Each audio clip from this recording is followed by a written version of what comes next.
Hello friends, स्वागत है आप सभी का मेरे चैनल मिस्टर हॉरर एक्सप्लेनर। आज जो मैं मूवी को एक्सप्लेन करने वाला हूँ वो इंडिया का पहला ऑस्कर अवार्ड विनिंग मूवी है जिसका नाम है द एलिफेंट विस्परर्स। मूवी की शुरुआत में हमें मुडुमलाई टाइगर रिजर्व पार्क को दिखाया जाता है जो कि तमिलनाडु इंडिया में, और ये रिजर्व पार्क 140 साल पुराना है। वहाँ हमें कुटुनायकन नाम के आदमी को दिखाया जाता है। वो बताता है कि कुटुनायकन का मतलब है जंगल का राजा, और मेरा जन्म यहीं पे हुआ है और मेरे पूर्वज भी यहीं रहते थे। कुटुनायकन वहाँ के फॉरेस्ट डिपार्टमेंट में काम करता है और यहाँ जितने भी भूले भटके बीमार हाथियों का ध्यान रखने का काम ये डिपार्टमेंट करती है। और कुटुनायकन को भी डिपार्टमेंट से एक हाथी की देखभाल करने के लिए बोला गया था और उस हाथी का नाम है रघु। रघु की पूंछ को कुत्तों ने काट लिया था जिसकी वजह से उसके पूंछ में घाव हो गया था। रघु की माँ को इलेक्ट्रिक के झटकों की वजह से उसकी मौत हो गई थी और लंबे अकाल के कारण उसके झुंड के सारे हाथियों खाने पीने की वजह से बिछड़ गए थे। रघु को अपनी झुंड से मिलाने के लिए बहुत कोशिश की गई थी पर कोई फायदा नहीं हुआ था। इसके बाद हमें बेली को देखते हैं जो वही फॉरेस्ट डिपार्टमेंट में काम करती है और कुटुनायकन के साथ रहती है। और बेली पहली ऐसी महिला है जिसे हाथियों को पालने की जिम्मेदारी दी गई थी।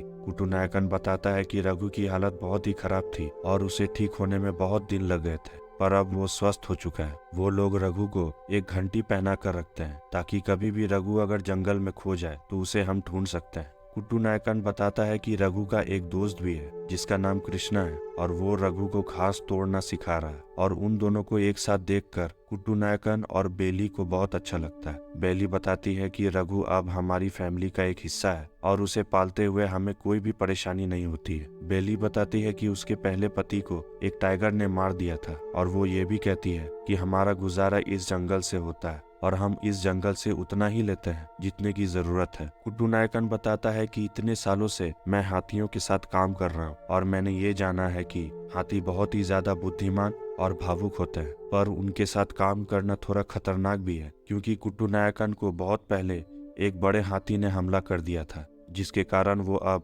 बड़े हाथियों के साथ काम नहीं करता। बेली बताती है कि बहुत पहले उसकी बेटी की मौत हो गई थी और जब वो रोने लग रही थी तो उसे देखकर रघु ने उसके आंसू पोंछे थे। फिर एक दिन हम देखते हैं कि वहाँ एक विशेष पूजा होती है जहाँ हाथियों के बच्चों को गणपति जी से आशीर्वाद लेने के लिए लाया जाता है। कुटुनायकन बताता है कि मैं एक पुजारी भी हूँ और मुझे दोनों काम करने में बहुत अच्छा लगता है। मेरे लिए हाथियों का पालना भगवान को देखने के बराबर है। फिर एक दिन कुटुनायकन को अपने डिपार्टमेंट से फोन आता है और बेली को भेजने के लिए कहता है। और जब वहाँ बेली पहुँचती है तो वो देखती है कि वहाँ उसे एक और छोटी सी हाथी उसे पालने के लिए सौंपा जाता है और उस हाथी का नाम है अम्मू। पहले पहले रघु को अम्मू पसंद नहीं आ रही थी पर धीरे धीरे दोनों एक साथ रहने और खेलने लगते थे। बेली बताती है कि मैं और कुटुनायकन बहुत सालों से एक साथ काम कर रहे हैं और हम दोनों के बीच एक क्लोज रिलेशन बन चुका है। फिर एक दिन दोनों की शादी होती है और पूरा गांव उनकी शादी में आता है। कुटुनायकन बोलता है कि अब हम ही इन हाथियों के माता पिता है और हाथियों को पालना ही हमारा कर्तव्य है। फिर एक दिन फॉरेस्ट डिपार्टमेंट से फोन आता है। वो लोग बताते हैं कि रघु को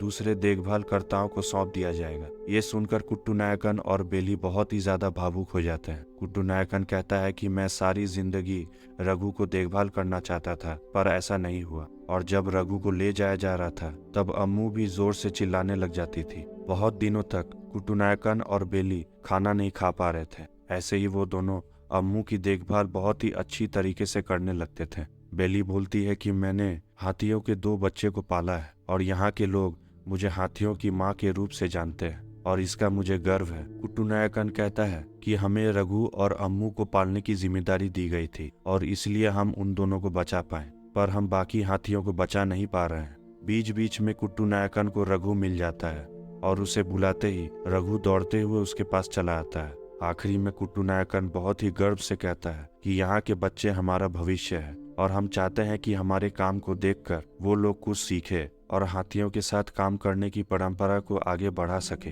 और इसी के साथ ये मूवी भी यहीं पे खत्म हो जाती है। इस मूवी को अगर आप देखेंगे तो इतना ज़्यादा इमोशनल तरीके से बनाया गया है कि आप रोने लगोगे। अगर आपको ये वीडियो अच्छा लगा है तो लाइक ज़रूर कीजिएगा और चैनल पर अगर नए हैं तो सब्सक्राइब ज़रूर कीजिएगा। मिलते हैं नेक्स्ट वीडियो में।